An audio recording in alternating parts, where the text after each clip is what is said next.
Hello, I'm Eric Hanley, an automation specialist with ES&E, and in this video segment we will cover Rockwell's newest firmware tool called ControlFlash Plus.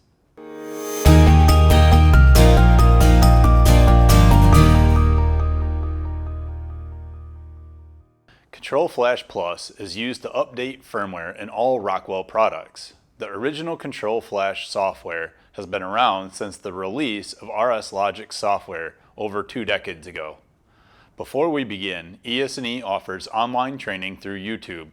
Please like and subscribe to the ES&E TV YouTube channel for how-to applications and other automation content.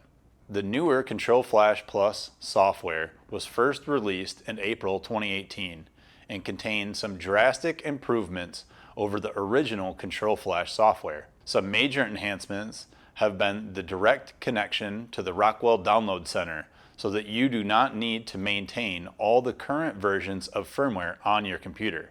As long as you have an internet connection, the software will link to Rockwell's webpage and show all the possible firmware options based on the specific hardware. In addition to that, you can now flash up to 20 devices concurrently. Rockwell has also integrated the lifecycle status into the software so that you will know if a piece of hardware is moving to a mature status or even discontinued. The software in general has a much more intuitive interface and has increased flashing speeds significantly. The new software runs approximately 10 times faster than the previous version. It actually has an embedded algorithm to determine which devices will take the longest and which sequence will be the most functional while updating all the firmware. Plus, it takes less time and fewer clicks to set up the software in order to flash a piece of hardware. When you start up ControlFlash Plus, you will need to configure what driver you are wanting to use in order to browse to your hardware. That can be done by selecting the Who's Active button, which is the network symbol in the top center. You do not need to select the specific piece of equipment, but instead you must pick the Links driver that is configured to find the hardware. If your drivers are not set up, then you will need to open up your FactoryTalk Links network browser software and configure those drivers. Once you have the driver selected, you will see all the devices that were found within that driver. The software is set up in a grid-like structure where you see a column for the device name, the lifecycle status, the IP address, and the firmware currently in the device, as well as a drop-down menu for all the firmware options available to flash the device to. In the Flash To column, if you see a blue down arrow, that means that the firmware is available but is not currently installed on the computer. When no arrow is shown, that means that you already have the firmware installed on the computer.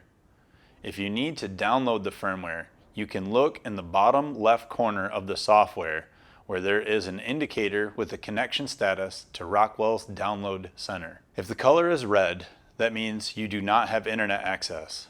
If it is yellow, that means you have internet access, but you need to log into the Rockwell site. And if it is green, that means you are ready to go.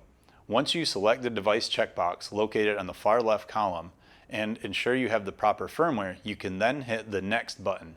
On the next page, you will get a prompt warning you that you will be flashing the firmware and to ensure the equipment is in the proper mode. For PLCs, you want to have the mode selector switch in the program mode. For HMIs, you do not need to do anything. In both cases, you will have to ensure that everything is backed up since the flash will erase all existing configurations. Also on the next page, you will have a status column. You can make the window full screen to see more of the status, or you can hover over the text and a tooltip will appear with the full status description. If anything goes wrong with the flash process, this is where you will have an indicator of the issue. The status column is a huge improvement since we never had any status previously, nor any indicator of why the flash would have failed.